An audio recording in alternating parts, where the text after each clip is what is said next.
The room went quiet after her joke. "Maybe I'll find 2 men half your age tonight," she laughed, swirling her wine and nudging my arm. Her friends laughed too, loud and careless, but something in her tone didn't sound like teasing. It sounded like testing. I forced a smile, pretending it didn't sting, pretending her words weren't still echoing in my head. I watched her across the table as she leaned into her friends, her laughter sharp and a little too bright. She was beautiful, no doubt about that. Even after 15 years together, I still noticed the way people looked at her, especially men. But lately, she'd started noticing too. I tried to play it cool, but the truth was, I'd already seen too much. I knew that when she said she was going out for girls' night, it wasn't always just the girls.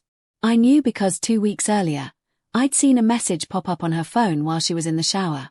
"Can't wait to see you again." Last time was unforgettable.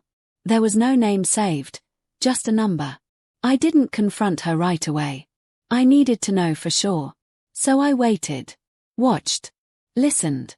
The late-night calls she took in the kitchen. The new perfume that wasn't mine. The way she turned her screen face down when I walked by.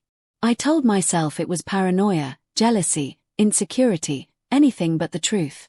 Because if I admitted what I suspected, I'd have to face what that meant for us. But when she joked about finding 2 men half my age, something in me snapped. Not in anger, just quiet certainty. So that night, when she went to get ready for her night out, I made a few plans of my own. When she came downstairs, she was stunning, red dress, curled hair, the kind of look that used to be just for me.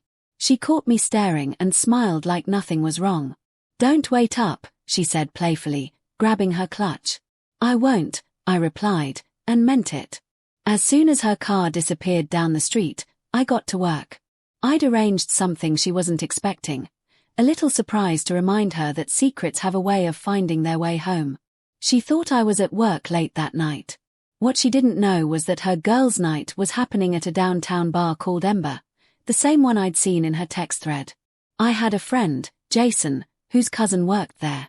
I asked him for a favor, a table near the back, a quiet one, where I could see without being seen. When I arrived, I ordered a drink I barely touched.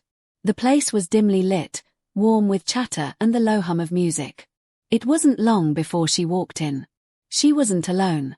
He was tall, younger, the kind of guy who probably thought sleeping with a married woman made him dangerous instead of pathetic.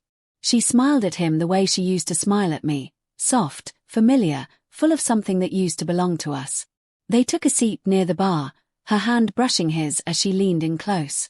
My stomach twisted, but I stayed still. I didn't want a scene. I wanted clarity. I waited until they ordered, until I saw her lift her glass, laughing at something he said. Then I stood, nodded to the waiter, and handed him an envelope I'd prepared earlier. "Deliver this to that table," I said. "From the lady's husband." He blinked but nodded. I watched as the waiter approached. She looked up, confused, when the envelope was set down in front of her. Her laughter faltered. The man looked between us, unaware of what was coming. She opened it slowly. Inside was a single Polaroid, one of her and me from our wedding day. Behind it, a note in my handwriting. "Enjoy your night. I'll be signing the divorce papers in the morning. Consider this my RSVP." Her face went pale. The color drained completely, her hands trembling just slightly as she read. The young man leaned in, whispering, asking what was wrong, but she didn't answer. She looked up, scanning the room, and that's when she saw me. Her breath caught. She froze. I didn't move, didn't speak. Just raised my glass once, a quiet acknowledgement, then turned and left. The cold air outside hit me hard, but it felt cleaner than it had in months. I walked slowly to my car, my heart steady in a way it hadn't been since I found that message. Halfway home, my phone buzzed. Her name lit up the screen again and again. I didn't answer. When I finally parked in the driveway, I listened to her voicemails, each one more frantic than the last. "Please, it's not what it looked like. Can we talk, please? I made a mistake, okay? Just come home." But I was already home. I poured myself a drink and sat on the couch, staring at the framed photo of us on the mantel. Her eyes in that picture were bright, hopeful. Mine were too. I wondered when those people had stopped existing. She came back after midnight. The door opened softly, as if she thought silence could undo what had already happened. She found me sitting there in the dark. Her makeup was smudged, eyes red. "Can we please talk?" she whispered. I didn't shout. I didn't accuse. I just asked, "How long?" She looked down, her voice barely audible. "A few months." "Why?" Tears welled in her eyes. "I don't know. I felt unseen. You were always busy, always tired. He just made me feel wanted again." I nodded slowly. "And tonight?" "I wasn't going to do anything," she said quickly. "I swear. I just wanted to feel like myself again." "Then why hide it?" No answer. Just quiet sobs in the space between us. I stood, walked past her, and stopped at the doorway. "You wanted to feel young again," I said.